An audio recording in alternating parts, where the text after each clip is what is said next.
Thing I'm sorry for the delay. No, you're fine. Always when you I have a bet- meeting and your I computer bet- just decides to restart. Oh yes, it's the greatest. So I'm Angel. I found, or back it up for a second. I'm an Army veteran. I'm a single parent, and I watch verticals for fun. I guess it's kind of like my full-time job now, but I found verticals in 2023, like December roughly. I think altogether I've watched roughly 2,000 or more. Wow, that is commitment. That's a lot of verticals. Other than that, I started my page in April after conversing with Lisa, Vertical Drama Queen. Love Lisa. Yep. Love Lisa. She's the one who inspired me to do not inspired me, but like helped me get my weekend watch list set. And from there, I was like, I got to step out of the box and start doing video interviews. So now I'm here. Cool. How many video interviews have you done? Let's see. I've done Ben and Kelsey. Is there a couple? Casey Esser. Nice. Alex Picton? Yeah, love Alex. We talked about you. It was a fun interview. Okay, I hope good things. Yeah, I was just more of like, I don't know how big verticals are over there. So I was like, do you guys hang out? Do you guys know each other? Like, is it a small world over there? Yeah. I think we've only had the pleasure of working together once, which was nearly 2 years ago. But I did catch him on set. I just went to visit a set because I'd just come back from China and I missed everyone in Australia. Hadn't seen them for a while. So I visited 2 sets in one day, and then Alex was just wrapping on one of his projects. So we got to catch up briefly. But yeah, I hope to do another project with Alex. It was great to work with him. He's very grounded, which is rare in the world of verticals. Oh, very. Yeah. And then I've done. Who did I have today? I had Arna Horn earlier this morning, and Steven Morana. Steven and Arno were kind of new. Arno's only been lead in a couple. LA? I think Canada? he did LA and a couple overseas. Not 100. I can't remember at the moment. Cool. And then Steven has done Mexico and 2 other places. He only has 3 out, so they're kind of the smaller ones. But nice. I love new people getting into the industry. I think that's wonderful. So when I hear someone that I don't know, I want to know them. I want to get to know them and hear the history. So that's awesome. I have a review. I did Arno. Arno was my second weekend watch list. So Stevens is coming, but I did do a review on one of his called Red Talents. It's on Salty TV. It's really cool. Perhaps I'll do my little elevator pitch of who I am. So my name is Daniel. I've been doing verticals since they landed in Australia. So I was lucky enough to be on the very first one in Australia by some random stroke of chance and lucky support from my partner who actually applied for the job. I didn't even apply for myself. So when I say that I'm like grateful to be in this industry, I mean it in the sense that like I don't even deserve to have started. Like it was literally from my support network that I went in. And since then I've put a lot of effort in and I've been all in on verticals. Like I love to keep busy. And that's why I started my acting vertical channel because I'm really, really passionate and I really want to bring more people into the industry. And I think that it's a wonderful industry. It presents so much opportunity. And there's a lot of people from traditional film that think that it's inherently bad. And they've got some reasonable rationale towards that. But I really, really want to change the conversation and move it from traditional film versus vertical film and kind of bridge it into like, this is just another form of media. And look at basically all the positive aspects of that media. And the best positive thing is that you can take a completely fresh actor and you can give them a platform. You give them a show, you give them a script, you give them like a professional set with like a pretty like good director as well. And then they get professional footage. They get the opportunity to meet fans like yourself. Like it really is like taking the start like student film to Hollywood, and it's filling that gap right in the middle, which I think is just a wonderful, wonderful thing for new actors. But yeah, that's about me. I love acting in general. It's just fun.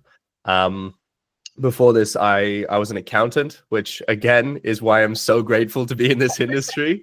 No shade to accountants. I still have some very good friends that are still in the accounting industry. But for me, it was just very, very same. It was too comfortable. And I think one of the great things about Verticals is that I get to go out of my comfort zone every single time I step on set. Every single time I read a new script. It's like, it might be similar to a vertical I've filmed before, but it's new people, new director. It's a slightly different character.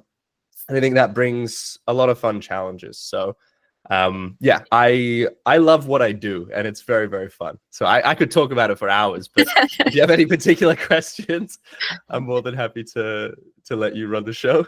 I do. Well, you answered that one. The first question's always, how did you find out about verticals?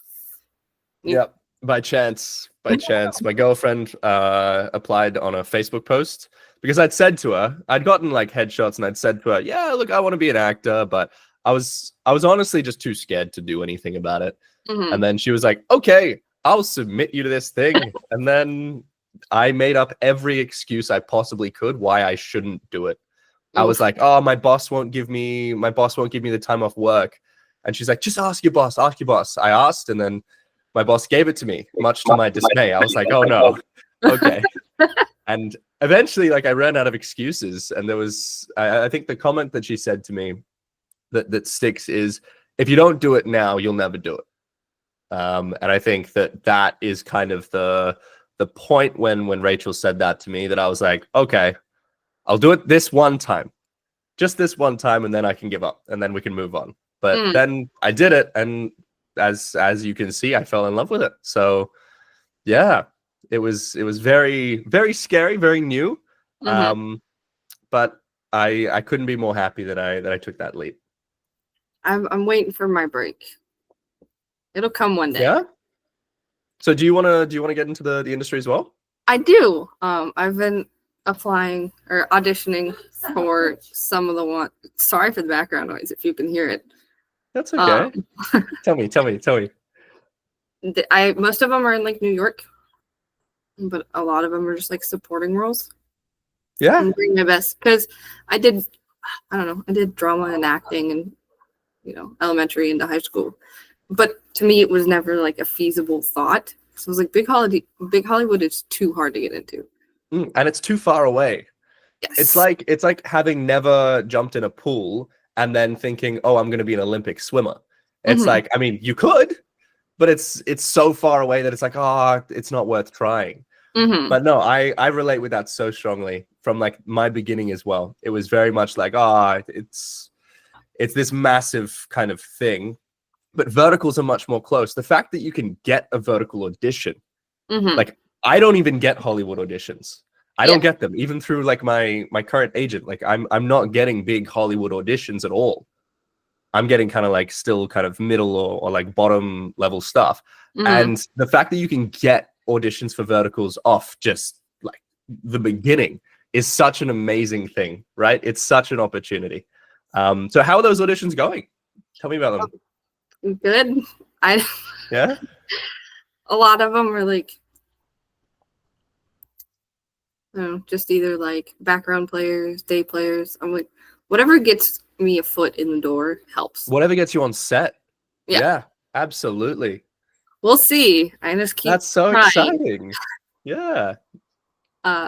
Which when I think about it and I'm sitting here doing all these interviews, I'm like, what if I'm on screen with you one day? Like, you very well could. I mean, I don't have a visa to the US, so that's been like a big challenge for me career-wise. I've been very lucky in Australia, in China. Maybe I'll have the opportunity that there's a few shoots in Turkey. that I'm chatting with at the moment. Even like across Europe is a potential for me because I have European citizenship. But America is going to be a big challenge because of the visa, and that kind of prevents me from getting over there. I might end up just getting the O1, which is like quite expensive. So out of pocket, I'm not sure if I'm going to do that, but maybe. I think America, I'll probably hit. I would estimate maybe like 2 or 3 years from now. Okay, that was but actually depends. one of my questions. So I'm so sorry. I'm stealing the No, question. you're fine. I appreciate it because sometimes I don't know how to get to it. I'm part of this group, and we're called the Vertical View Crew. There's like 9 of us, and we're all reviewers, and we talk about verticals, and we'll post like group verticals. So I had posted on my story. I'm like, what do y'all want to know from Dan? Because I'm getting the chance to ask him, and so I know you've heard of, oh Lord, Aline. She's the one who does the Vertalis. Aline, yes. Yes, Aline. I don't know how to pronounce the name out. Sorry. I assume it's Aline. Yeah. I don't know. Yeah. The Pokemon stuff. Yeah, is so freaking cool. Can I show you? I bought a Pokemon card recently. Can I show you? Yes, 100%. Yeah. All right. I'll be right back. Okay. All right. This is great content. Oh yes. Don't edit this out. So, okay. The Pokemon market, for those who don't know, the Pokemon market is like insanely overhyped right now. To get like a Pokemon card out of like a normal store is basically unheard of. For example, EB Games, which in America is GameStop, did like a pre-order recently in Australia for a new set coming out, and it got sold out within 2 minutes. Oh and I know it got sold out within 2 minutes because I missed out.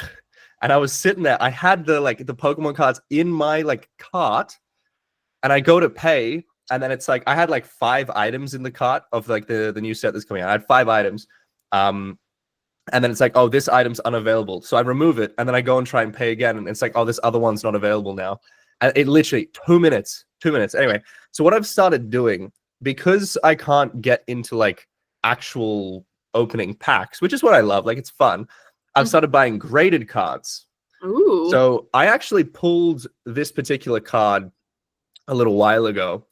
And I just love it because like the shine, I don't know, it's hard to see with like my ring light, but it's basically, it's got a Persian, and then the Persian is like in the mirror, and when it shines in the light, the reflection shines. And so I just think it's a really cool art. I think it works really nicely. So I got a PSA 10. Nice. And I just bought it. So I still have the card that I pulled a little while ago, but this was kind of like my Pokemon spending budget of the last couple of months, because I just can't access any cards because I refuse to pay like scalper prices. So yes, tell me about Aline, because I love Pokemon. Like I was so happy when I saw those things come out about like the evolutions that they're doing and all that. That's very cool to me. She's very talented. She had made some like chibi edits of me, and I was just like, this is insane because nobody's ever done that. So she's insane. Anyways, I posted a little question thing where it was like, hey, if you want to ask him a question, go for it. And one of the questions is, would he be interested in going to the US or Canada to film a vertical, and is it possible? Yes, kind of. Yes, I'm interested. Canada looks more likely. I've had a look at the visa situation over there, and that's a little bit like more chill.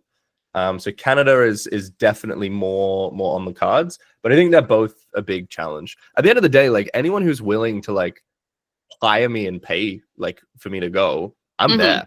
Like that's totally fine. But I don't want to do anything illegal. So there's been a couple of times where, and this is not like a unique experience as an actor, this happens to a lot of people. I saw an interview with Jennifer Lawrence, and this happened to her. So like this happens even way up the top, but it's productions run on quite a tight timeline, and verticals run on a crazy tight timeline. But the interview I saw with Jennifer Lawrence, this is like ages ago, where she tried to get into a country and she was asked basically by the producer to lie about her reason for being in the country. So they got her a tourist visa, and I might be like misquoting the story here because I watched it a little while ago, but they got her a tourist visa and they were like, don't say you're here for work. Don't say you're here for work.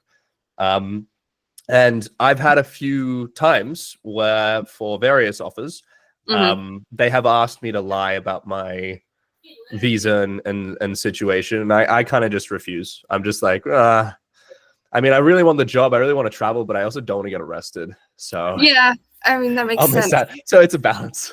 But yeah, hopefully it'll come soon. And if we keep progressing in the industry and the fans keep watching my content, then the platforms will have more incentive to hire me for those kind of cross-country projects. But I've been really fortunate to have the projects that I've had in Australia and in China as well. Yeah, it's all going well. I'm very, very, very, very happy. But yeah, I'd love to go to the US and Canada. Absolutely. There are people over here that would want to meet you. So. Well, yeah, I'd love to do that. And I think meet and greets or like being physically in the space with the fans would be really fun. Oh, yeah. But yeah, it's just a shame that the Australian industry is so small compared to the US. Like, because I haven't been to the US, I've only had the opportunity to kind of hear about what's going on over there from my American friends that I meet in China. But yeah, when I like to compare the industries, for every one project that Australia produces, the US does maybe 50.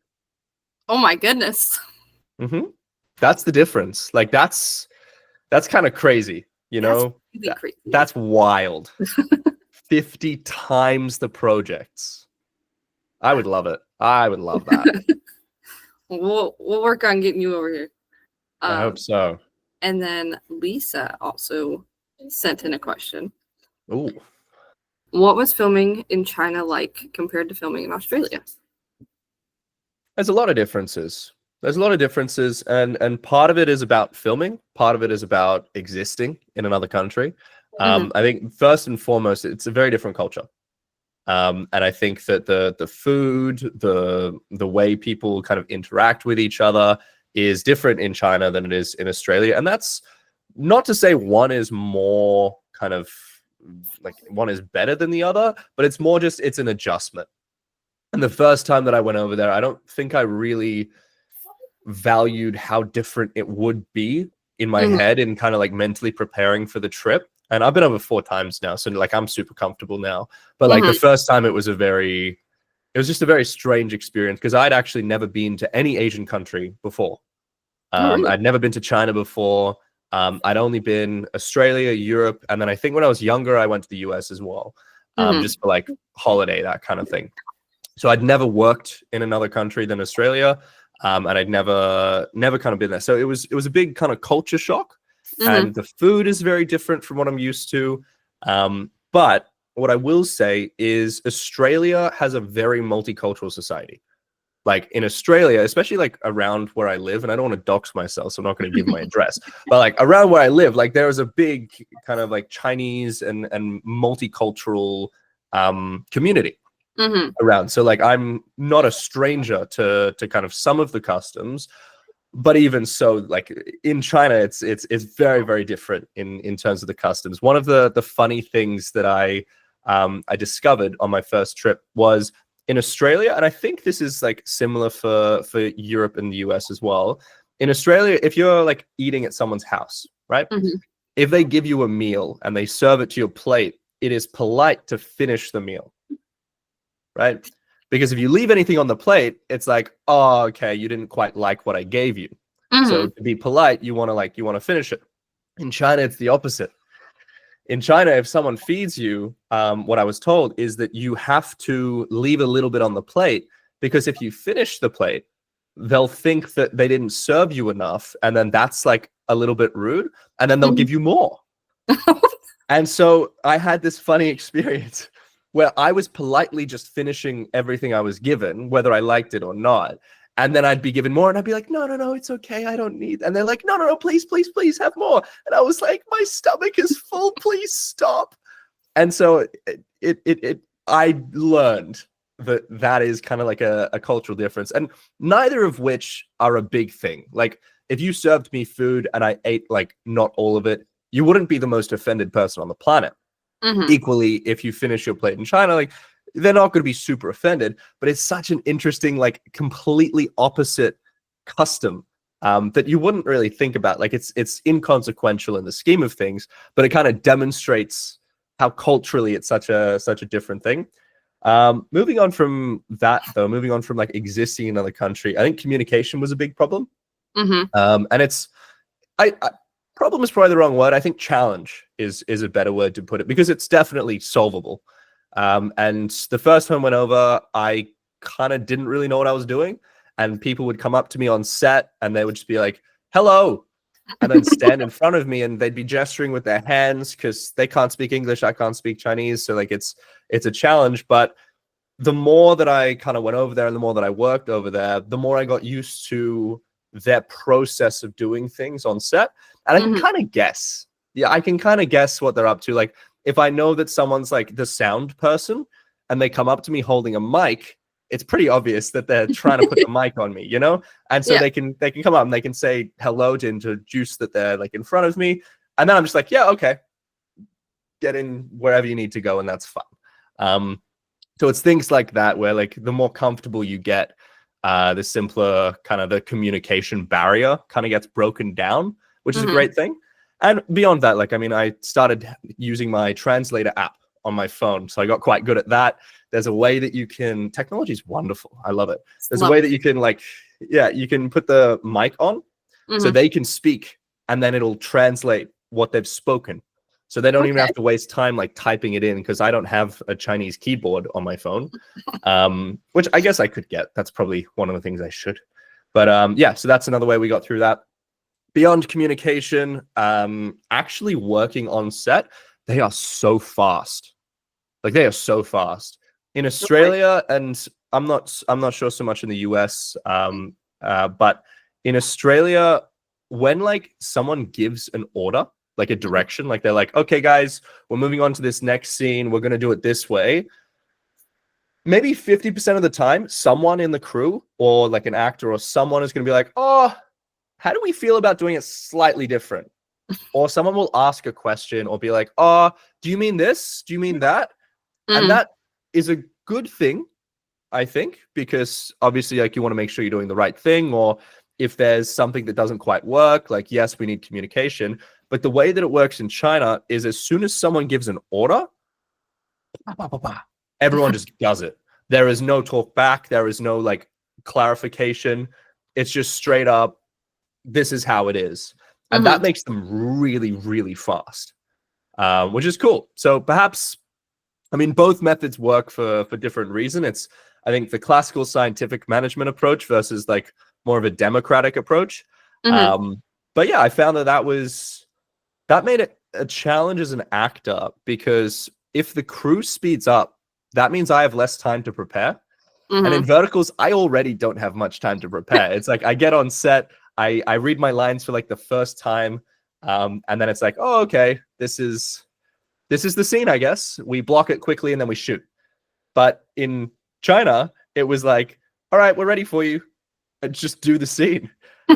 So obviously the director would go through like what we're gonna do, but like there was no rehearsal time, none at all, because they are just so quick, and they cut out all that extra time that I used to learn the lines or re-go through the blocking in my head. And so that was a real challenge, but definitely developed my like skills as an actor in kind of like a trial by fire kind of thing, because it really becomes sink or swim. So that was good. Sorry, my mom has just texted me. Give me one moment. Oh, no, you're fine. Mother is very important. Yes. All good. Thank you. Sorry, I talked for so long there. No, you're fine. That was a lot. That's what I enjoy about these interviews, is like they feel natural. We're not, I'm not interviewing you for a job. You're just basically just chatting with a fan who. Yeah, I like that there's no stakes. Willing enough. Like Yeah, the worst thing that could happen was that I could be rude, which I Yeah. would never do, and then you hate me. But it's It's hard to hate someone you just found. yeah, no, but I like that it's casual. It's nice because normally when you jump on a call like this, it's a table read or an audition, and it's like, oh, please love me. And while like obviously like we want to get along with each other, we're on the same level. There's no kind of one person's above each other. I think that's nice in a conversation. I mean, I think you're a little above me because you got a little more No, popularity. no. But You know what's crazy? You technically are my boss. Like you, in terms of the overarching fan base, you guys are literally the reason that I get work. So in terms of the chain of like the flow, it's I have to work for you, you know? It's So fair. it's so strange to me that you would say that I'm above you because I think it's absolutely the other way around. I'm desperately hoping that what I do is appreciated by you, you know? So it works both ways, I suppose. So I guess I'm gonna throw myself under the bus here. Okay. I didn't know who you were until Lisa had told me she created your fandom page or fan page or fandom, whatever it is. I didn't know. I was like, she was like, I just created this new page. And I was like, who is that? I was like, wait. And which is great because I'm always finding new people.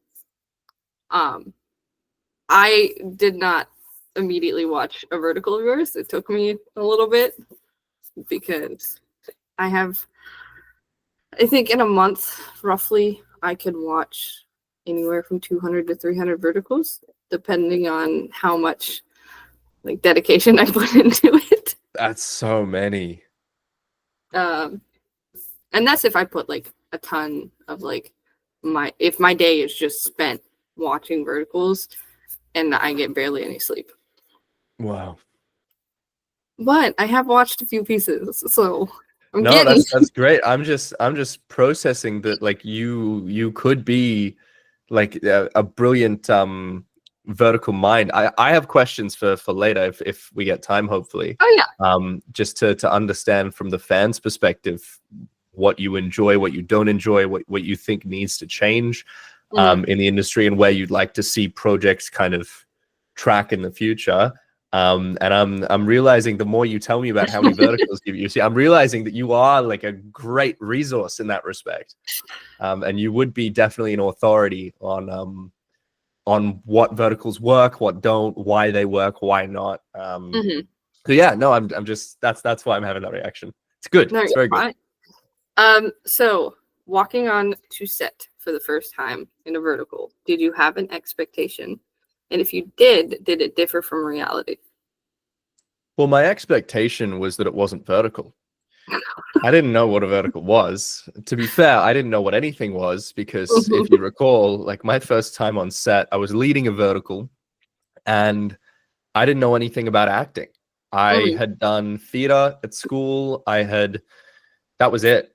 And to go on set was literally just the biggest imposter syndrome my first time because I was just desperately praying that no one would realize that I had no experience and no one would realize that I had no idea what I was doing. I received like a 100-page script 2 days before, and I didn't know any of my lines, which if you look up any like little YouTube video or tips and tricks on how to be an actor, the number one thing they tell you is be on time and know all of your lines. So I was on time, which is good. But like walking onto that set, I had no expectation because I knew nothing, which I think kind of worked in my favor, especially in the audition. I filmed the audition vertically for this project, and I think that was actually probably something that contributed to me getting the role because everyone else who auditioned would have filmed it, shall we say, normally, because verticals didn't exist in February 2023. So when everyone else must have auditioned, they filmed horizontally and I filmed vertically, and that would have been like, oh, this guy gets it. This guy understands what we're trying to do. I had no idea.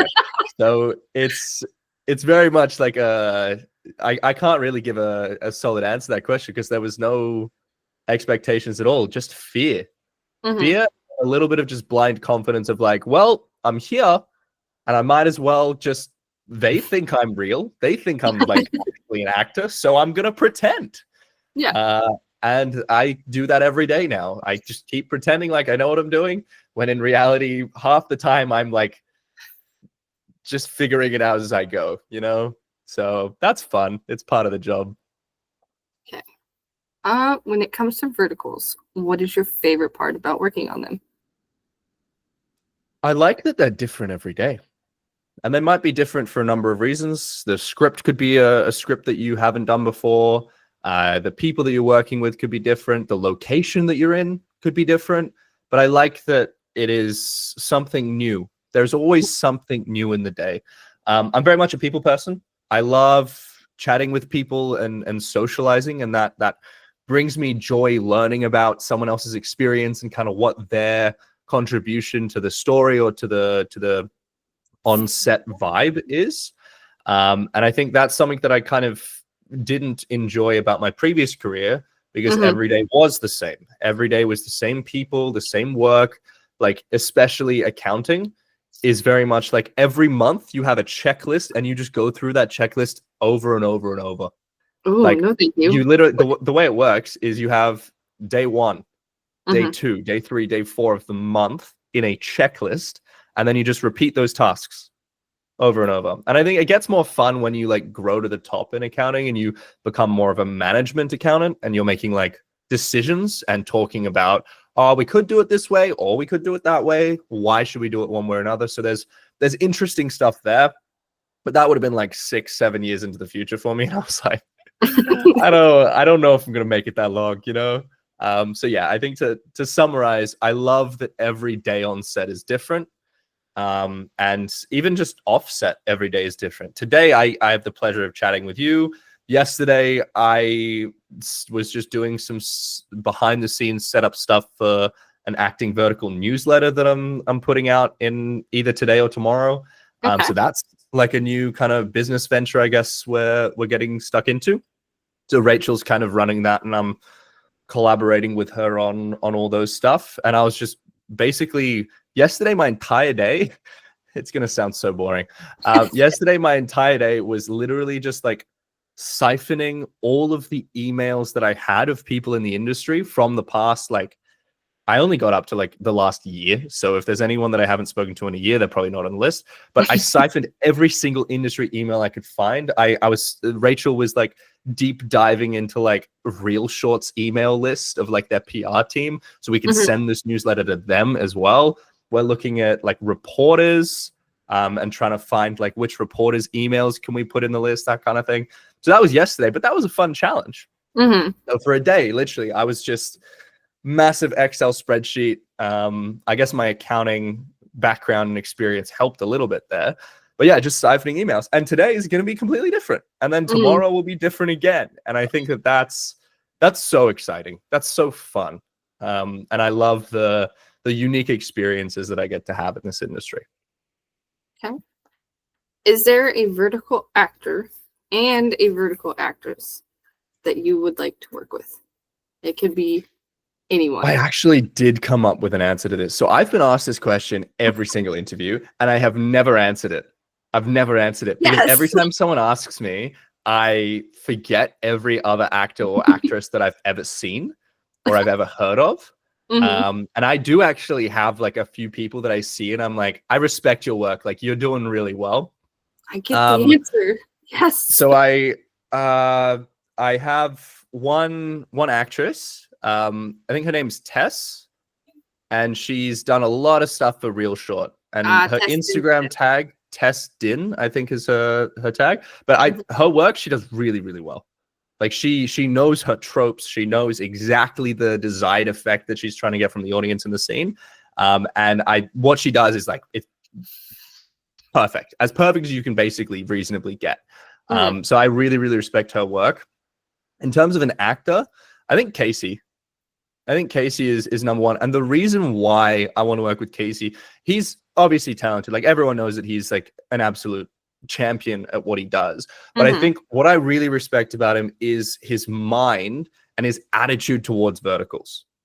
So I jumped on his Instagram live a little while ago, and I think it was like maybe like 6 months ago. It was while he was filming the Mafia Boss versus Billionaire or something. Okay. I forget the title, but it was while he was on set of that. He did an Instagram live, and I just jumped on because I was like, oh, I'm interested to hear kind of like what he's like as a person, as opposed to just seeing his work. And someone made a comment on his live, and it was something like, oh, when are you going to do mainstream media?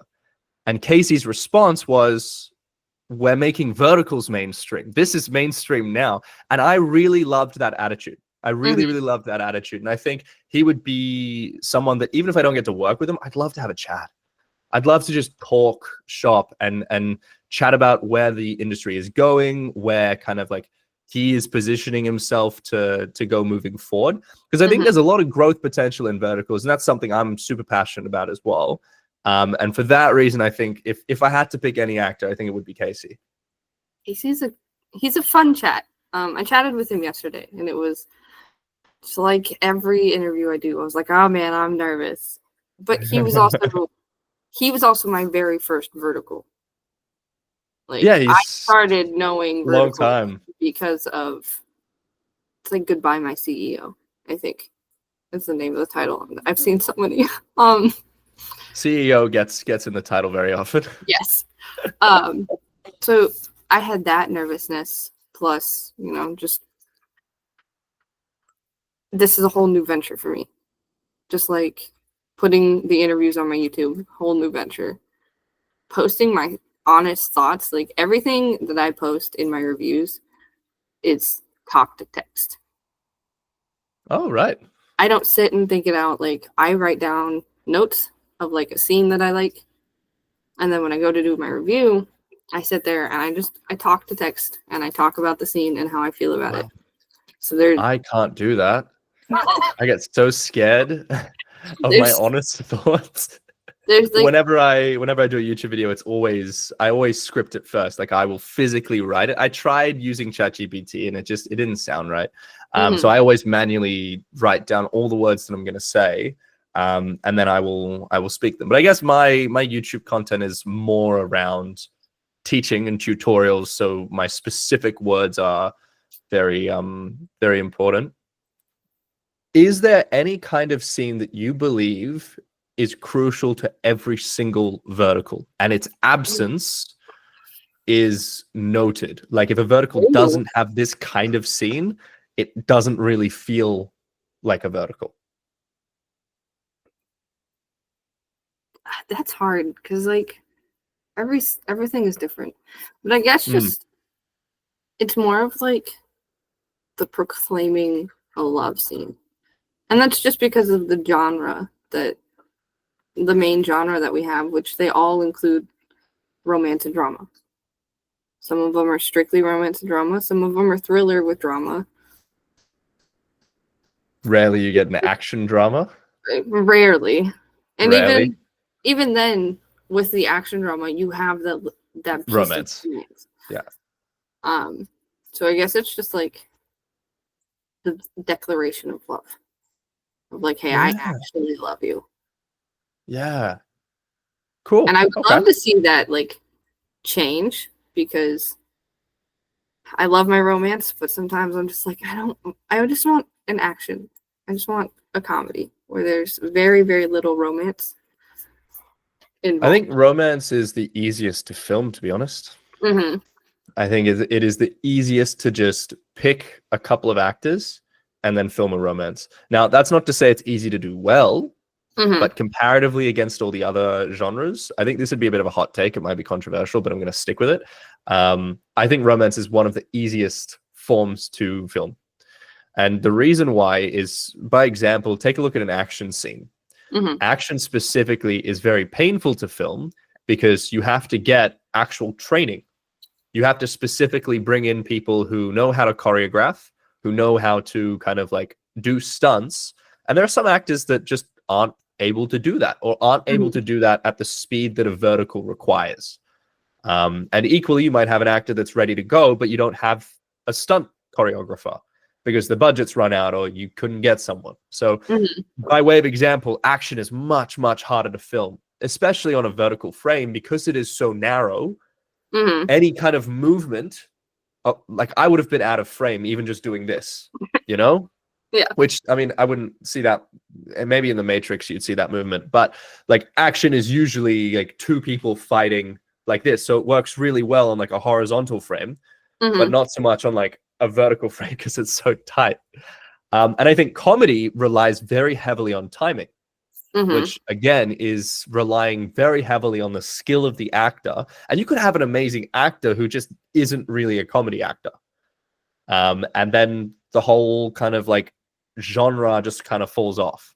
Mhm. So it is very easy comparatively to film a romance because all you need, and verticals do this so often, I'm sure you'll know what I mean when I say this, but romance just needs eye contact. Mhm. Like it's those moments where the music lifts and then you just have them like staring at each other. Mhm. And when it's being filmed, it feels so awkward. It feels so weird. But like if you just like stare at someone, it's romantic. It is Mhm. because it's like, oh, he's appreciating her. He's really like just taking in all of who she is, and it's Mhm. so romantic. So I feel like part of the reason why verticals go on to romance is because it's incredibly relatable to most viewers. Like romance is such a universal thing, whereas like I don't know, fighting a mafia boss in like a big action scene is maybe Mhm. not as relatable. And also just that it's easy to film.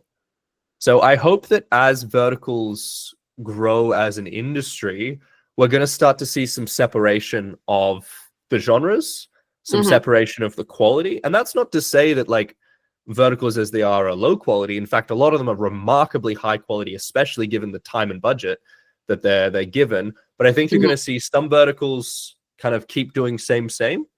But then the ones that go above and beyond that start doing really interesting things like actually choreographed action scenes or comedic kind of scripts that have like really, really talented comedic actors in them, those are the Mhm. ones that are going to bring more viewers in. That's what I kind of believe is going to happen in the future in the industry. Um, so it's interesting that you say that a vertical is needs that like declaration of love, but also that you want that to change. I do want That's it a to. very interesting way to respond to that question. I'm very, very pleased It's with my that. honest opinion. um, Yeah, no, I think it's I very much agree with it. but I very as much far agree. as like the change of like action scenes, um, do you watch like verticals or do you just do them? I watch content that other vertical stars share on Instagram Mm-hmm. just to keep my finger on the pulse. So like I'm aware of things that come out, but in terms of actually watching verticals, I am not really ultra interested in watching them for any reason other than to get inspired to Mm-hmm. do another project. And it's not to say that I don't like verticals. I love them. But it's more that I love creating them, Mm-hmm. not so much consuming them. My kind of media that I like to consume is very much that classic traditional film, a Mm-hmm. long drawn out plot that has a lot of subtext and foreshadowing and complicated kind of stuff. That's what I like to, that's what entertains me. Mm-hmm. So when I watch things, that's what I do. But I love creating verticals. So I love that they're fast. I love that it's quick and there's an instant payoff most of the time. So I like creating them, but they're not my kind of media that I like to watch. That's fair.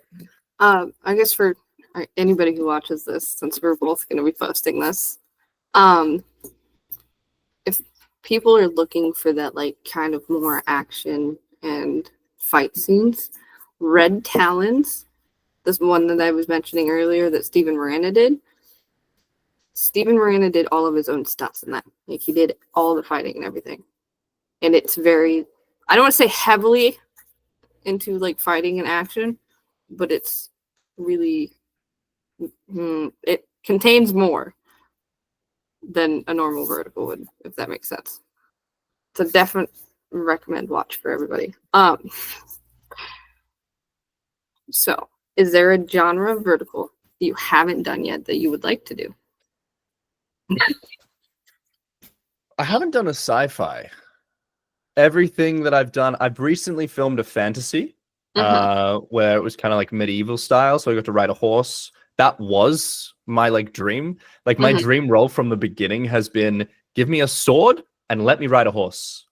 That has been like my dream, because think on a vertical frame, right?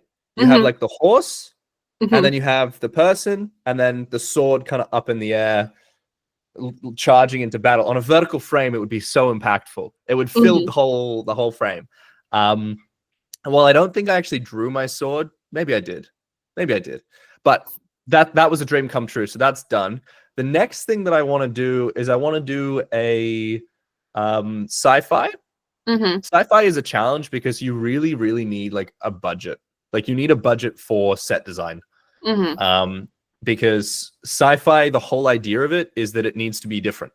It needs to be very different from modern. And this is the same reason that like period pieces are so rare in verticals, because you have to get a new set of costumes. You need to get a new this, new that. So while it's possible to do like a modern sci-fi, when I say sci-fi, I mean like I want to be in space. I want to be on like a rocket ship or like something like that, like a space station. That's the kind of sci-fi that I would want to do. But beyond that, I'd love to do surfing. I feel like that's just an Australian thing that just has been grossly underutilized in verticals. Yeah, surfing, swimming. Yeah, that's where I'd like to go. But I'm totally open to everything. I'd like something different than the classic billionaire businessman. I feel like I would do it, but like, yeah, it wouldn't be as fun. Get that. If you could write your dream script, cast the cast, and have it be produced, what would it be about and who would you cast? All right. I know the cast. I can give you that. Okay. The plot, I don't know how much I want to say because I'm writing it. Okay. And I don't want anyone to steal it. No, that's fine. In terms of cast, I think female lead, I want JC. JC is such an amazing actress, but the reason why I would want her to cast is because she is just so great to work with on set. So great. She is like one of the most grounded people I've ever met in terms of just like she understands who she is. And as an actor, that is kind of like the best thing you can have. To know kind of exactly who you are and what you kind of are bringing to the project. That self-awareness that JC has is unlike anyone I've ever kind of like worked with before. So JC would absolutely have to be on the cast. There's a few like Australians that I'd love to add in as well. Yeah, that'd be good. Any of the Aussie casts. I don't know if you've seen Nat Satiros. No. She's kind of been under the radar in verticals, but she's been doing them as long as I have in Australia. She's recently shot one in Vietnam that I was the casting director for. But she is also just so good at kind of like fitting into her role. She knows exactly kind of the desired effect her character needs to have in the story. She knows the tropes, and she can just switch it on and play it last minute, any changes, and she does it like beautifully. So Nat Satiros is someone that I absolutely would want on the project as well. In terms of guys, I haven't worked with Kiki, Kyle Frags. I haven't worked with him yet, but I've seen a lot of his content and a lot of people that I know have worked with him, and I've had a few chats with him as well. So we're hoping to get on a project together as like brothers or like best friends of something, potentially. So that would be really cool. I'd like to have him as a co-star as well. But yeah, I could go on. There are so many people that I would love to work with. Like these names are like not an exhaustive list. I could give you like 50 people that I would be absolutely stoked to work with. So I think definitely they would be in the cast of my vertical, because I feel like I know them well enough that I think we would align on our kind of vision. And I think that's really important for a project. If you work with someone that you don't know, or someone that you like don't really quite align with, they could be really talented and really great and really amazing on set. But if you don't kind of connect with them in that way, it would make shooting a challenge. Whereas if you align on a vision, that just creates so much like more opportunity to then kind of grow together and develop that vision. So I think that kind of, I'm basically describing chemistry, but that kind of idea is something that I would personally hold at a very high value. And I think that's something that producers are starting to pick up on as well, specifically in casting male and female kind of couples. You'll see in a lot of verticals, they recast people as kind of couples. And that's because that chemistry is something that's really difficult to fake. And I know acting's acting, but like you have a lot more trust in one person as opposed to another. And so if I was casting my project, that would mean a lot to me. That would be like a very big, like, oh, this is my project. Like I'd feel so stressed. And I think it would really ease that pressure if I was working with people that I feel like I aligned with. So that's why I choose those people, because there are so many brilliant people, many brilliant people that I've worked with. But those people specifically, I think, are very, very we align, we understand each other, which I think is good. Out of all of your characters, which one do you relate with the most? Oh, I don't have a very good answer to this. But you can skip any questions you don't want to answer. I have an answer. I just don't think that it paints me in a very good light. So Ethan in Reborn to Find was the character that I had the most fun playing. And I related with him because I'm the youngest of 4 children. Okay. And as a child, me too. You as well? Yeah. Yeah. Well, you get how it is. I was like, as the youngest, right? So as the youngest, like you're often, and I had a wonderful upbringing, wonderful family, and I'm not talking negatively about them at all here. But as the youngest child, you always want to like be on the same level as your siblings.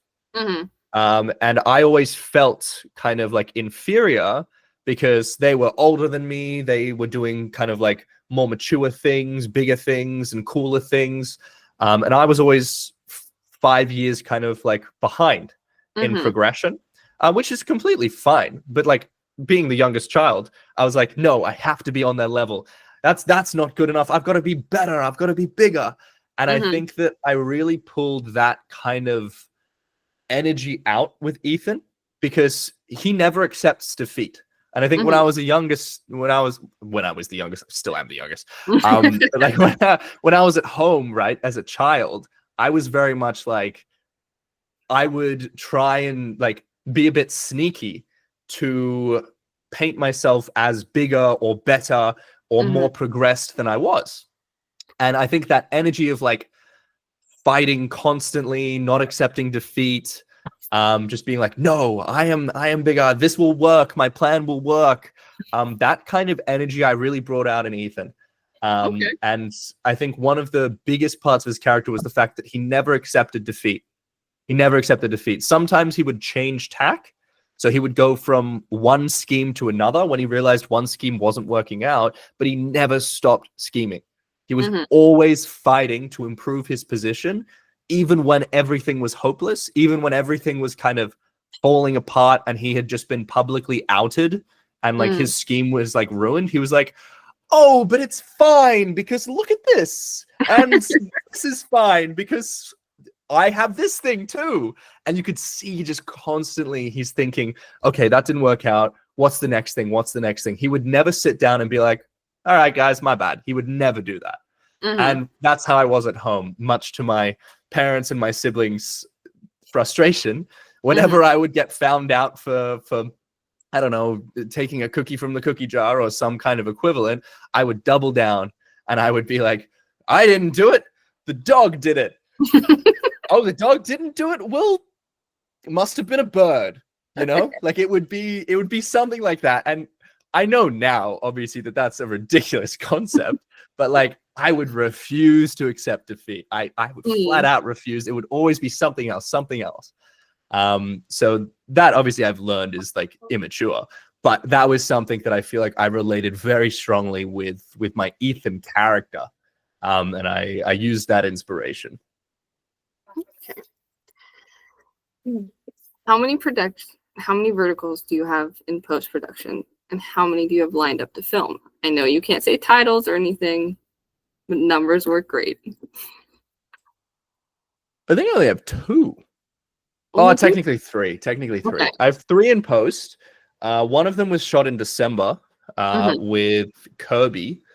Oh. I know, I love Kirby. She was so great to work with.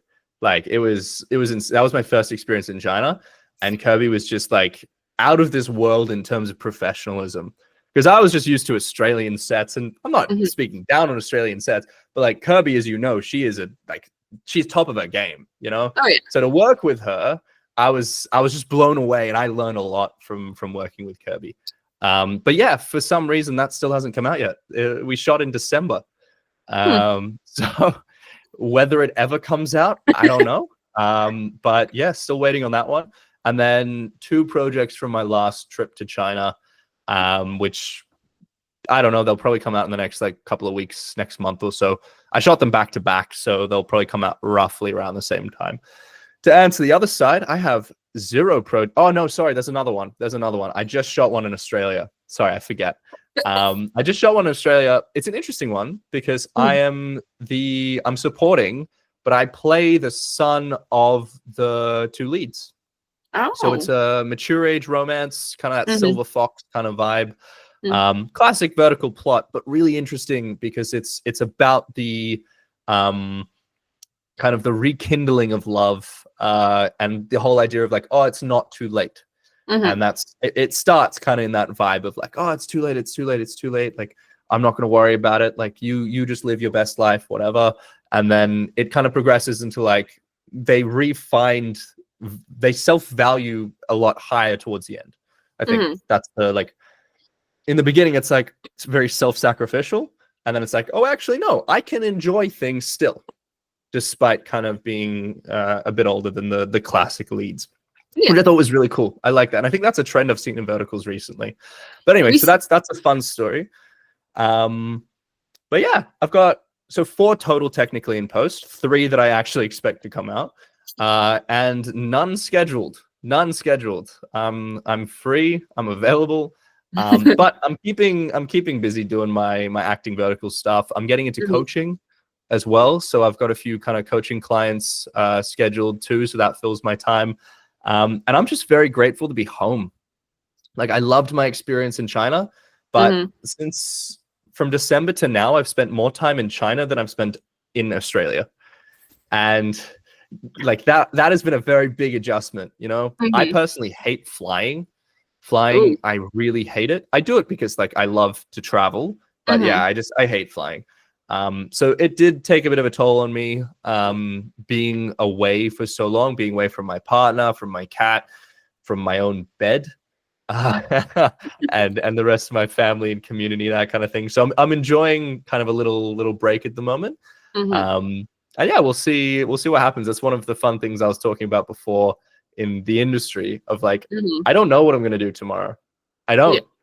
It just depends on what happens. We'll see. It's fair. Is there a quote or a saying that you like to live by or you try to live by? Yeah. My mom told me many, many times growing up, fake it till you make it. Then that's it. Speaks for itself, man. Like, I didn't realize I was going to be an actor, and it applies tenfold to acting because it's literally the job. But no, I think it applies at everything in life. And it's just a nice quote that kind of describes confidence. Confidence is fake. Like, people don't wake up confident. People don't like step on stage confident, right? They believe they're confident until they are confident, you know? And I think there are a few movies, Catch Me If You Can is a great example of that, where like having confidence literally is just 90% of the challenge, you know? And something that I really like to say to new actors when they come to me for kind of like that first step of, hey, I heard you're the guy to talk to. How do I get started in verticals? And I say, the first thing you need to do is you need to start calling yourself an actor. You might not believe it. You might not think I'm an actor. You might look at someone else's credits and be like, oh, well, they're working, I'm not working. So they're an actor and I'm an aspiring actor, or I'm a new actor, or I'm trying to be an actor. And I'm like, the first thing you need to do is be like, I am an actor. That is what you are, right? You're working, you're learning, and you don't need credits to be an actor. You can just say you're an actor. I can say I'm an accountant, and no one's going to be like, yeah, so do you have a degree? Are you a working accountant? Right? So equally, if you say you're an actor, it's a profession. It doesn't mean you have to be the best. You're not telling everyone you're the greatest actor of all time, but you need to start by being like, you're an actor. And it very much goes into that quote, fake it till you make it. You don't believe you're an actor today, but when enough people start coming up to you and being like, oh yeah, that was really professional. Or, oh, I saw that thing that you did. Oh yeah, nice. Like, cool. You're an actor. Great. Tell me about it. Then it's like, oh, cool. I just said it. And now people believe that I'm an actor. Like, that's wild. You know? So it all starts with you believing. And I don't mean to sound kind of like cringe or cliche here, but like, if you don't believe in yourself, nobody else will. And I think that quote is from Garfield, I'm pretty sure. Probably. I've definitely seen that in Garfield. There's like a comic strip of like Garfield staring at himself in the mirror, that I remember that quote from. Maybe it was like some newspaper comic, but it plays into the same vibe. Fake it till you make it, and if you just keep faking it, you will make it. Ethan knew that, and That's fair. I don't know if he ever made it, but he certainly went down swinging. I mean, I guess you essentially answered my last two questions in your one answer. Because my next question is, you know, what tips would you give someone who's currently trying to join or looking to join the vertical industry? I think beyond what I said, I can add to it. I think it's really important to reach out to people. I think don't feel like you're annoying people. If they don't reply, they don't reply, right? But reach out to people. You can reach out to myself. I reply to like most things that aren't creepy DMs. Like if you send me a nice DM of like, hey, I'm looking to get into the industry, here's what I'm trying to do, blah, blah, blah, blah, blah, I will always answer that kind of thing. And I think most other actors do as well. Maybe not all, but like most do. So I think that's an important thing. And beyond that, yeah, just believe in yourself. Okay. Yeah. Kind of playing off of that. I mean, that's what I did with my weekend watch list. I just started sending it to people. I was like, the worst they're going to do is say no. Yeah. The worst they're going to do is read it and not respond. Yep. And I think that's exactly where like the industry that we're in, it's very much an industry of collaboration. And it's also like, for example, this is a bit of a topical issue with a lot of actors. When we often get asked our rate. So when production comes to us, either before we do the audition or after we do the audition, at some point they'll be like, what's your rate? Sometimes they offer it, but most of the time they'll just ask. And the question is, am I worth more or less than someone else, and why? And there's no real way to value it. There is no real way to do it. Like you cannot be like, oh, I'm worth 300 because they're worth 600. Oh, I heard this person's worth 700. I'm slightly below them, so maybe I'll go for 600. Right? I think that the idea of value in this industry is literally what you define it. I could turn around tomorrow and be like, my rate is 100,000. I could say that. No one's going to pay it, right? No one's going to pay it. But like, I could say that, and then that becomes my rate.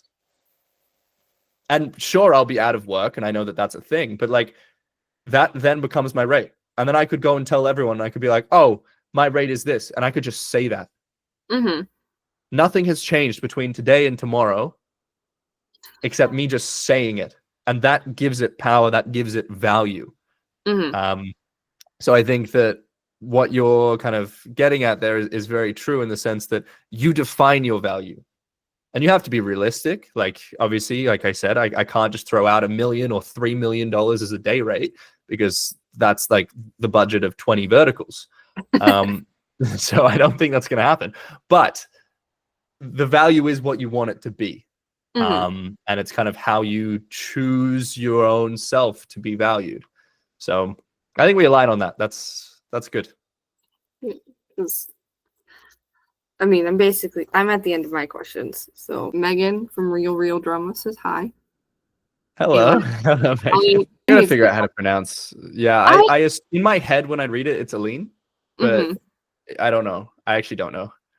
I didn't think about it. She says hi, and then Dahlia says hi. I love how nice you all are. Like the vertical community is so like wholesome. I find like everyone's very supportive of me, but like not just of me, of everyone. And I love the collaboration of like you can reach out to a say Lisa, for example, you mentioned earlier that like you had a chat with and then helped you set up a few things, and that idea of that like collaboration between fans, between fan communities, because right, you have your own community on Instagram now as well. I think that that's like really cool. I think that's awesome. And I love to see that from a creator's point of view, not an actor's point of view, from a creator's point of view, because I think that that helps all communities lift. When I was doing Twitch streaming, I used to play Minecraft on Twitch. I do occasionally still, but like just for fun. I'm not really doing it to like build a community anymore. But when I was doing that, Twitch has a brilliant thing where you can raid other streamers. So when you finish your stream, you send all your viewers to another streamer. And then you get the crossover of communities, and I raid one person, they'll raid me next time. I might raid someone else. And what we actually did is in our kind of like Minecraft community, we created a Discord group dedicated to like all of the creators. And then we had a raid list.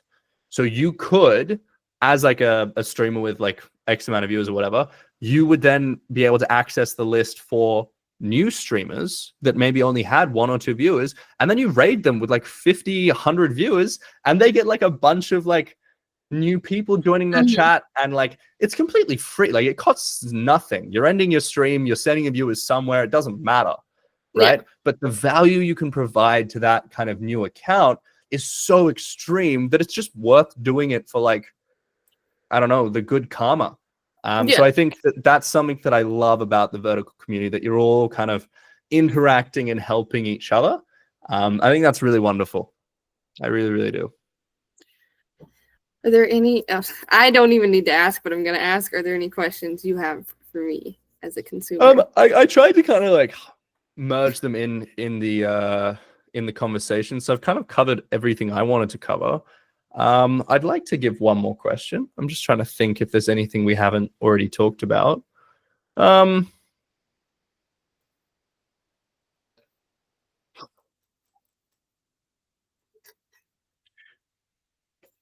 the topic of you entering verticals yourself as an actor, what is your dreams for that? Would you like to just do verticals? Would you like to do traditional media as well? Do you want to get into the entertainment industry as a whole? Or is it that you just really like verticals and want to be a part of that? It started as just wanting to be like part of the just entertainment industry. It's more of like the impact that they've had, especially like the impact it had on helping me. So it's your way of giving back?